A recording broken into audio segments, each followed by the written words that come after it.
Terpujilah Kristus Tuhan, Raja mulia dan kekal.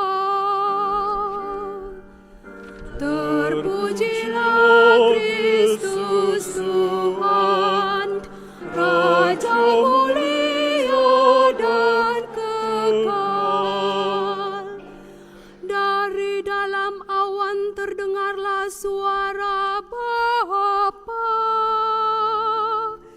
Inilah anakku yang kukasihi, dengarkanlah dia. Terpujilah Kristus Tuhan, Raja mulia dan kekal. Tuhan sertamu. Inilah Injil suci menurut Matius. Dimuliakanlah Tuhan. 6 hari kemudian Yesus membawa Petrus, Yakobus dan Yohanes saudaranya, dan bersama-sama dengan mereka ia naik ke sebuah gunung yang tinggi. Di situ mereka sendirian saja. Lalu Yesus berubah rupa di depan mata mereka. Wajahnya bercahaya seperti matahari dan pakaiannya menjadi putih bersinar seperti terang. Maka nampak kepada mereka Musa dan Elia sedang berbicara dengan dia. Kata Petrus kepada Yesus, "Tuhan, betapa bahagianya kami berada di tempat ini.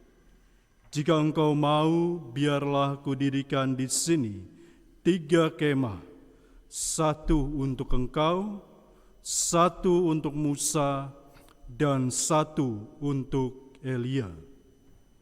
Dan tiba-tiba sedang ia berkata-kata, turunlah awan yang terang, menaungi mereka, dan dari dalam awan itu terdengar suara yang berkata, "Inilah anak yang kukasihi, kepadanyalah aku berkenan, dengarkanlah dia." Mendengar itu tersungkurlah murid-muridnya dan mereka sangat ketakutan. Lalu Yesus datang kepada mereka dan menyentuh mereka sambil berdiri. "Berdirilah, jangan takut." Dan ketika mereka mengangkat kepala, mereka tidak melihat seorang pun kecuali Yesus seorang diri.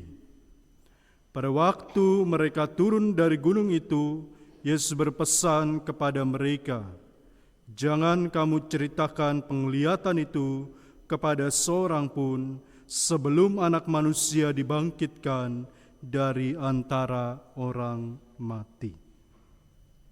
Demikianlah sabda Tuhan.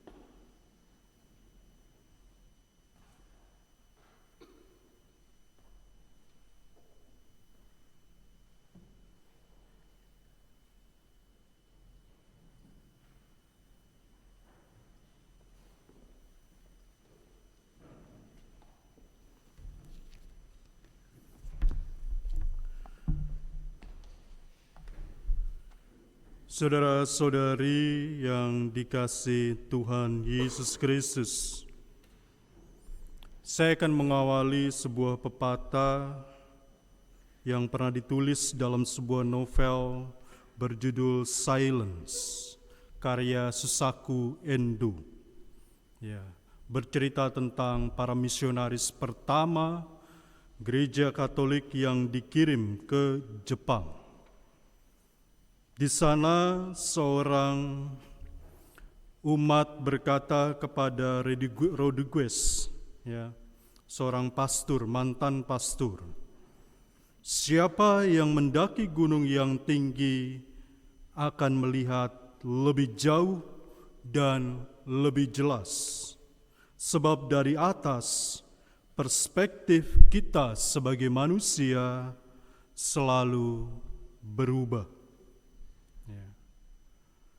Bapak Ibu yang pernah mendaki gunung tentu tahu makna dan maksud dari kata-kata ini. Ya, saya sendiri sejak 2007 sampai dengan 2019 sebelum COVID minimal 1 kali naik gunung setiap tahun. Ya. Semua gunung di Jawa saya sudah naiki kecuali Merapi, karena di puncaknya itu lahar. Ya. Dan ketika kita berada di atas gunung, kita akan melihat apapun yang bisa kita lihat sejauh mata memandang. Kalau dari Gunung Gede Pangrango kita bisa melihat betapa kota Jakarta dipenuhi dengan polusi sampai-sampai tidak terlihat. Ya, bahwa di situ ada kota. Ya. Tapi yang menarik bahwa orang ketika naik gunung selalu ingin menjadi yang pertama kali melihat matahari terbit. Ya. Jarang orang naik gunung untuk melihat matahari terbenam. Kalau matahari terbenam lihatnya di pantai. Ya. Sunrise dan sunset. Saudara-saudari yang dikasihi Tuhan, hari ini Yesus mengajak 3 murid naik ke atas gunung. Dan di sana Yesus menampakkan diri, menunjukkan kepada para murid jati dirinya. Di sana Yesus berubah rupa, wajahnya bercahaya, ya. Dan pada saat itu barulah para murid menyadari siapa Yesus sebenarnya. Yesus bukan hanya seorang guru, dia bukan hanya seorang yang dinanti-nantikan untuk membebaskan bangsa Israel. Namun ketiga murid mengatakan bahwa dia adalah putra Allah. Dan ketika Allah berkata kepada ketiga murid, inilah anak yang kukasihi, kepadanya aku berkenan, dengarkanlah dia, ketakutanlah para murid. Sampai tersungkur wajahnya ke tanah. Ya.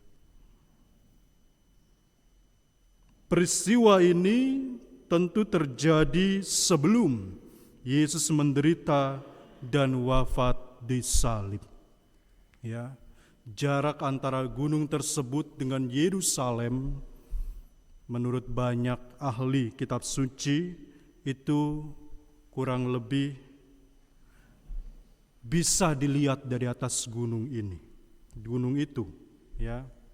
Bahwa beberapa hari lagi Yesus akan diarak ke Yerusalem, dan di sanalah penderitaan Yesus dimulai sampai akhirnya dia wafat di kayu salib. Sebelum masa sulit tiba, Allah justru terlebih dahulu memberi cahaya atau gambaran siapa Yesus sesungguhnya.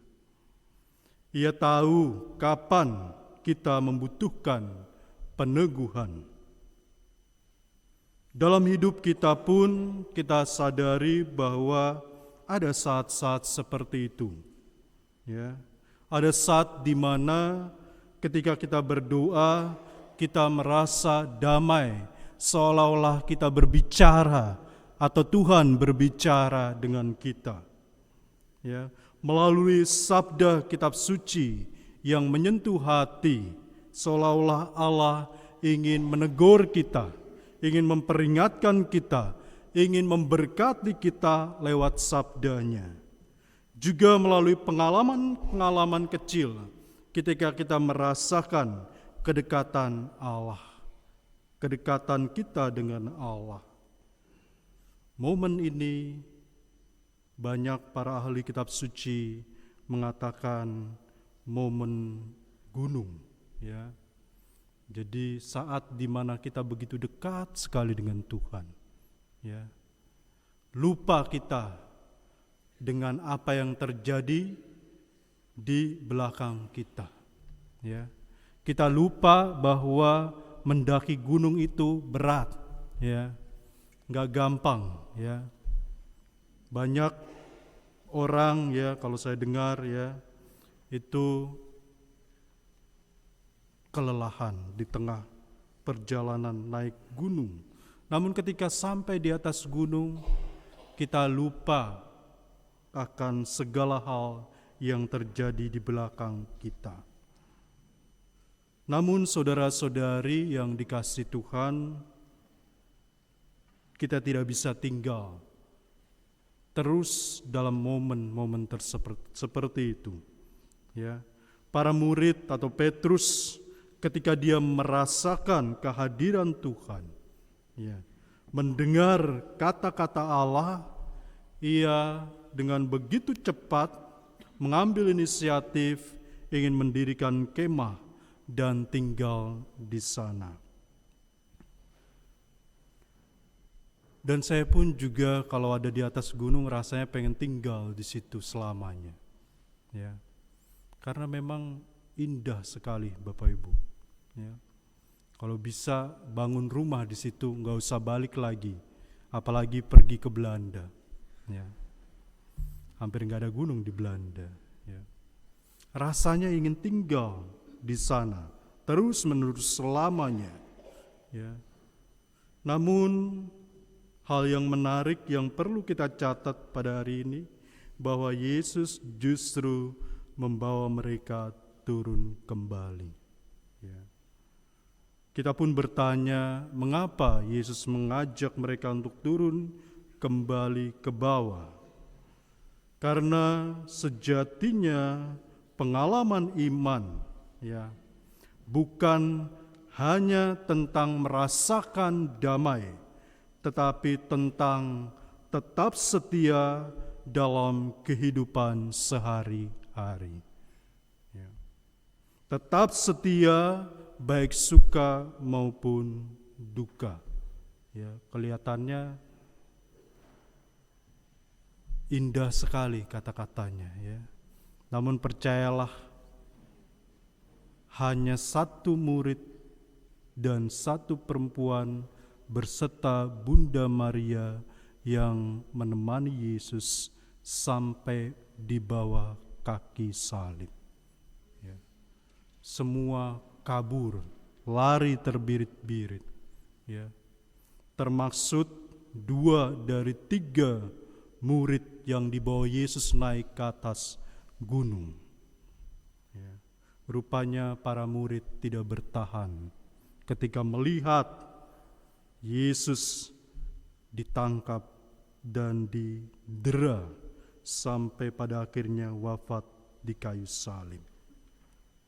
Saudara-saudari yang dikasihi Tuhan, Abraham dalam bacaan pertama juga dipanggil untuk meninggalkan tanahnya. Ia tidak tahu atau tidak mengetahui semuanya, tetapi Abraham percaya. Ia berjalan bersama Allah, ya. Dan begitu pun juga para murid Yesus, dia berjalan bersama dengan Allah pada akhirnya. Ya. Saudara-saudari yang dikasihi Tuhan, setiap kali kita merayakan Ekaristi, kita pun seakan-akan naik ke puncak gunung, ya. Kita melupakan apa yang terjadi di belakang. Ya. Kalau kita berdoa pagi-pagi, momen meditasi atau hening sejenak, kita lupa bahwa hari itu ada begitu banyak pekerjaan yang harus kita lakukan. Kita berdoa mendengarkan sabda Allah dalam Ekaristi, menerima tubuh dan darah Kristus. Kita menerima tentu damai sejahtera, terang dan kekuatan dari Allah. Tetapi hal yang justru paling penting adalah setelah perayaan ini, Yesus mengundang kita seperti 3 murid itu untuk turun kembali. Kembali ke rumah kita masing-masing. Kembali ke dalam pekerjaan kita masing-masing. Kembali ke rutinitas kita, baik itu bekerja maupun studi. Kembali ke masyarakat tempat kita tinggal. Dan kita tidak pergi tentu dengan tangan kosong. Kita membawa terang yang telah kita terima dalam perayaan Ekaristi. Ya, itulah yang disebut dengan misi.